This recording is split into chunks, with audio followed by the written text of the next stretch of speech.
According to the Catholic News Agency and EWTN News, quote, Archbishop Ignatius Kagama is concerned over the seemingly endless violence against Christians that claimed at least 58 lives this past weekend and hundreds of others in recent weeks. It is our prayer, he said, that something definitive will be done to stop the situation that is inhuman. Shockingly, that was more than a dozen years ago and part of my opening remarks at a hearing that I held on July 10th, 2012. One of several hearings, 8 in all, on religious persecution in Nigeria. And since then, things have only gotten worse. 1 year later, in 2013, I visited Archbishop Kagama in Jos, Nigeria. We visited churches, 5 of them that had been recently firebombed by Boko Haram, and spent hours listening to survivors tell their stories. Despite their numbing loss and pain, I was absolutely amazed at the survivors about their faith, very deep faith, their courage and the resilience. They were not going to quit, but they were looking to the government for help, and it was not coming. I also met with an evangelical believer named Habila Adamu. Dragged from his home by Boko Haram terrorists, he was ordered to renounce his faith. With an AK-47 pressed to his face, he was asked, "Are you ready to die as a Christian?" With extraordinary courage, Habila answered, "Yes, I am ready to die as a Christian." He was asked a second time, and he repeated his answer. His wife was pleading, "Please don't kill my husband." And yet he said, "Yes, I am ready to die as a Christian." This time, the terrorist pulled the trigger. A bullet ripped through Habila's face. He crumpled to the ground, bleeding profusely, left for dead. By some miracle, he survived. I met him at an IDP camp in Jos. I asked him to come to Washington to tell his story. He did. And at the congressional hearing, he said this to our subcommittee, this subcommittee: "I am alive because God wants you to have this message. Knowing Christ is so much deeper than merely knowing Boko Haram's story of hate and intolerance." He closed his testimony with this: "Do everything you can to end this ruthless religious persecution, but know Christ first." To the end, everything he did was to witness, to radiate his love for God, but he was also calling on us to get involved and do something. Since then, however, the wanton violence against Christians in Nigeria has grown significantly worse. A couple of days ago, the Pillar Catholic reported, and I quote, "While Christians are receiving ashes last Wednesday to begin Lent, news broke out in Nigeria that a priest had been brutally murdered by kidnappers who had stormed his rectory the night before and kidnapped him. With deep sorrow and righteous indignation, I condemn in the strongest terms the relentless and tragic wave of kidnappings targeting priests, pastoral agents, and the faithful," Bishop Kundi said in a March 7th, just a couple days ago, press conference, which expressed outrage over the kidnaps and the brutal murder of his priests. According to the sources in the diocese, Father Sylvester was bound by his kidnappers. He was shot in the head, and I saw the picture. It is heartbreaking to look at. Shot at close range with an assault rifle, and according to the officials of his diocese. The systematic slaughter and abuse of Nigerian believers must stop. Delay is denial and a death sentence to so many. One of our distinguished witnesses today, Bishop Wilfred Anagbe of the Diocese of Makurdi, Nigeria, traveled a long distance to be with us today and will testify, and this is from his testimony. Militant Fulani herdsmen are terrorists. They steal and vandalize. They kill and boast about it. They kidnap and rape. And they enjoy total impunity for this from the elected officials. None of them, I repeat his quote, none of them have been arrested and brought to justice. In December of 2020, President Trump designated Nigeria as a country of particular concern, only to be reversed without justification by Secretary Blinken in November of 2021. And I know I asked him at hearings. I asked him privately, but also asked him at open hearings. Why? Never got a good answer. Religious leaders in Nigeria were outraged by the Secretary's decision. One Nigerian bishop challenged the Secretary and said, "Christian persecution is more intense than ever." And that was Bishop Mamza.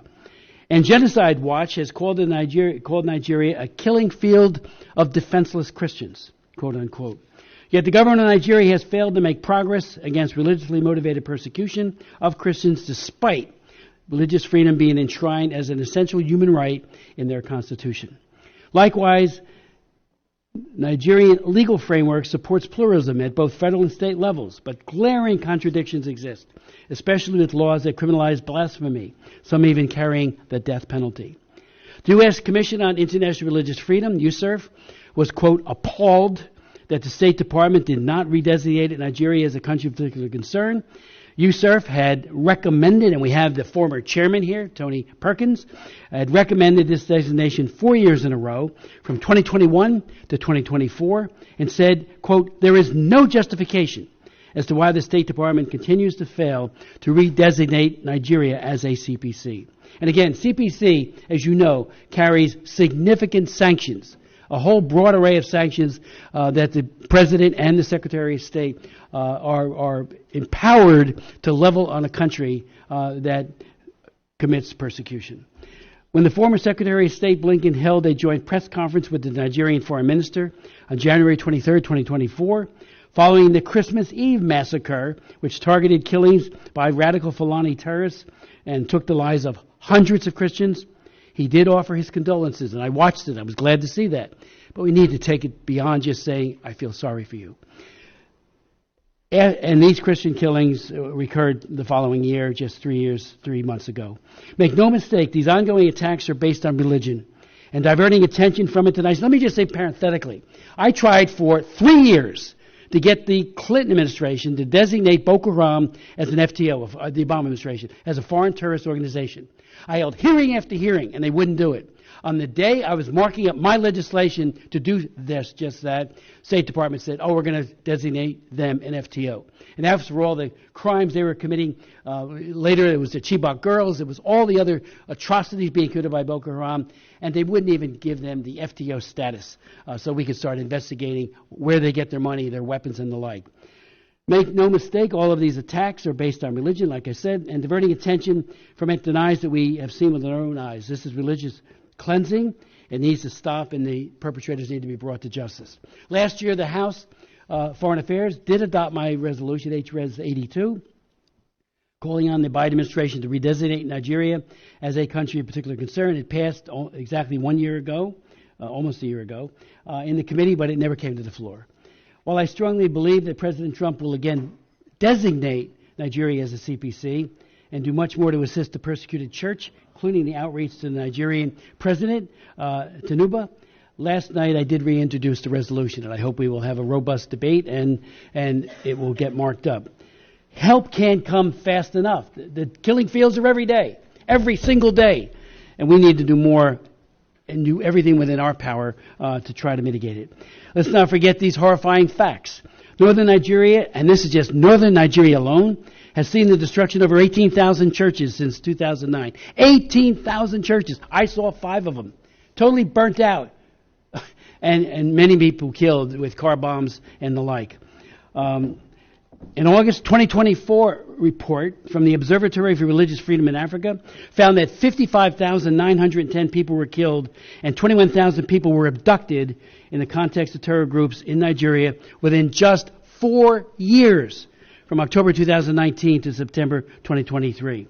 I would point out that approximately 34,000 are moderate Muslims that have been murdered in Islamic attacks, and we speak out for them as well.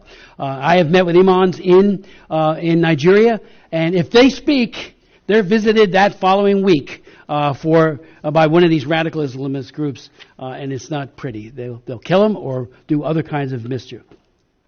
About 5 million Christians have been displaced and forced into internally displaced person camps, IDP camps, within Nigeria. The 2023 watch list released in January by Open Doors this past January found that 89% of Christians, 89% of the Christians who are martyred in the world are in one country, Nigeria. The targeted violence starkly highlights the precarious state of religious freedom in Nigeria. Again, we're asking the President, Tinubu, he's got to take action. And we're going to, I'm hoping to lead a delegation to Nigeria. We've got to raise these issues, but it starts at the top. I've been to Abuja many times. The President has real power. He can do it. And we're calling on him to do that. Let me also say that and I will put the rest of my statement into the record, but this hearing, we're hoping will be a catalyst for action by our own government and also by Congress, and of course, above all, the executive branch. The new president has a lot to do, and I think he'll do this, and then, if necessary, impose sanctions.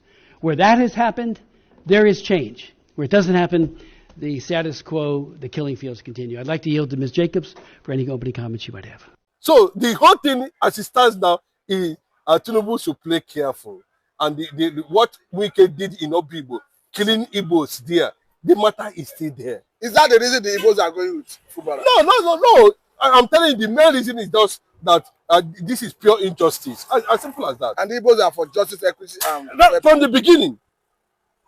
That's the problem we have with the British government. The woman believes in justice, equity, fair play.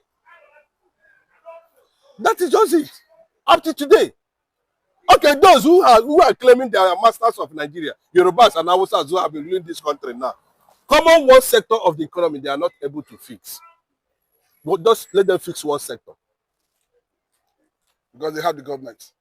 Yoruba and Hausa, let them fix. Maybe they say that them be conquer Biafra. Let them fix one sector. But what are we seeing? The individual might of the Republican nature of the Igbos. Not only in Nigeria, go to African countries. And people are saying, if these people can be able to pick nylon and turn it to gold, let you try it now. Pick nylon and turn it to gold. Pick them and turn it to gold. Do you know how many years it will take for you to experiment how a nylon can be turned to a gold? That is what we are saying. Biafra, we are no longer interested in anything called Nigeria. That's the truth. What we are seeking is the solidarity of the international community, the world power. We saw what Putin is trying to do this time around. He has invited Biafra government in exile, and they are holding a meeting over Biafra joining bridge. And of course, security, and military support for. Again, they stormed Middle Belt yesterday, Benue preside, and kill a lot of people. As it speaks now, 19 people have reportedly died on that single war. And the villagers now, they are running for safety. They are running to Biafra land for safety. But the problem is that even the Southeast, they are running for safety. Is it secured? Because since Nnamdi Kanu have been stopped not to communicate with Biafrans, it's as if that these Fulani now have the audacity to enter into the Biafra soil and raping women, kidnapping people, do all sorts of things. We can see over the week where the video that was trending like fire, where those women in Enugu were shouting about these Fulani bandits, raping them, killing their husbands, raping their daughters. To the extent that they are even using their stick on their women. And this is what we are saying, we are condemning it. That is no longer acceptable. If President Bola Ahmed Tinubu, if the president is incapacitated to take care of the Middle Belt, let them tell us, so that we can set and defend ourselves. Enough of these shenanigans that these Fulani people are doing. And that's why a lot of people, we have joined our voice. So people say, you wrote and the court are declaring Biafra a terrorist organization. Why these people are committing this atrocity? These people are destroying different regions. You keep them. What is the federal government waiting for? What is the court waiting for? Are they now telling us the Fulani they are the owner of the court? Or could it be deleting a man who tried to defend himself? Coincidentally, the Fulani man died and they took the matter to court that they are sending the man death sentence? Are they telling us that Fulani are now the owners of Supreme Court? Is that what they are trying to say? We can no longer keep quiet. We will speak. Because you that kill, one day you too, you will die. Today, where is Ayo Adebanjo? He has gone to meet his ancestor. Where is Edwin Clark? Edwin Clark has gone to meet his ancestor. Where is Dr. Kukwe? He has died and meet his ancestor. You that is interviewing me, even me. Likewise, one day, every one of us will go. This world is like a marketplace. Everyone come to the market to come and buy. Once you are finished with what you came for, you are going. Fulani people that are also killing people and using it to joy, they will definitely die one day. But before somebody will cut your life short, you must do all your possible means to secure yourself. That's why I'm encouraging everybody. Try to defend yourself no matter what the case may be. Because the former president of this country, Buhari, has told Nigeria that the Fulani people that are doing all these atrocities, they are not Nigerians. That President Bola Ahmed Tinubu, if these Fulani who are killing people from the Middle Belt, from Southeast, from Southwest here, they are not Nigerians. Why are you people shading them? Why? Why you allow foreigners to come and kill people in their land and nobody is talking? And that's what we are saying. That's no longer acceptable. President Bola Ahmed Tinubu should not think about 2027 elections and allow this criminal element to do what they are. We are saying that Nnamdi Kanu should be released. Tell me offense that Nnamdi Kanu has done that these Fulani people have not done.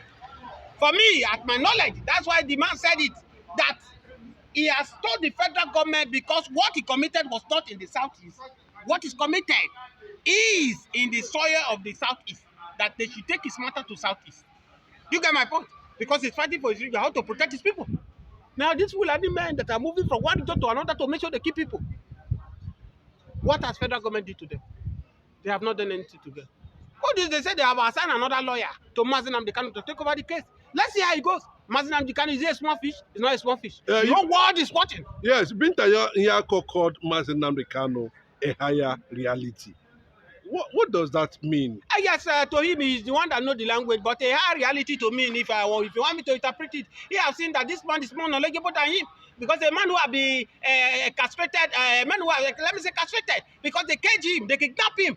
Since then, are they giving him a woman to sleep with?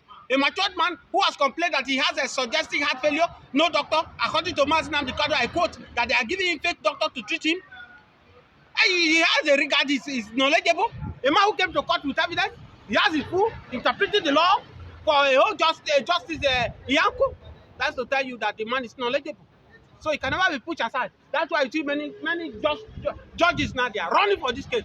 But they don't want to disgrace their name. They don't want to put their name in the mud. But the whole world is watching. The whole world is watching. Whatever President Bola Ahmed Tinubu regime wants against Nnamdi Kanu. Nnamdi Kanu will get his freedom. I've said it. Nnamdi Kanu is fighting for Yoruba. He's fighting for the middle belt. He's fighting for the all ethnic groups in Nigeria. He's not only fighting for the Igbos. If people get their referendum today, Oduduwa will get their own, and everybody will go. Are you telling me if Oduduwa get their republic, the Fulani can just invade their land and come and kill? Is it possible? Let them go to Ghana and kill people like that. If they will not put them where they belong, let them go to Cotonou and kill people like that. Some people say, like today's newspaper, what is this in Dele Momodu? If you have 30 million, there's no need of you to travel out of Nigeria. What is 30 million? Do you think everybody that is traveling to abroad is because of money? The answer is no.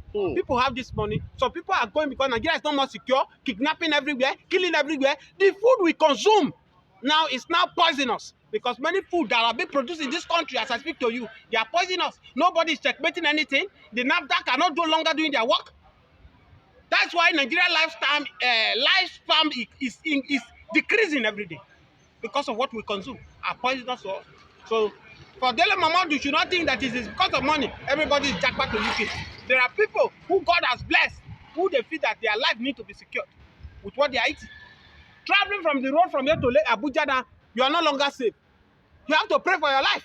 So if you have 30 million and you are being kidnapped by Boko Haram, by a bandit, they are demanding 100 million. Where will you see the 70 million to complete it?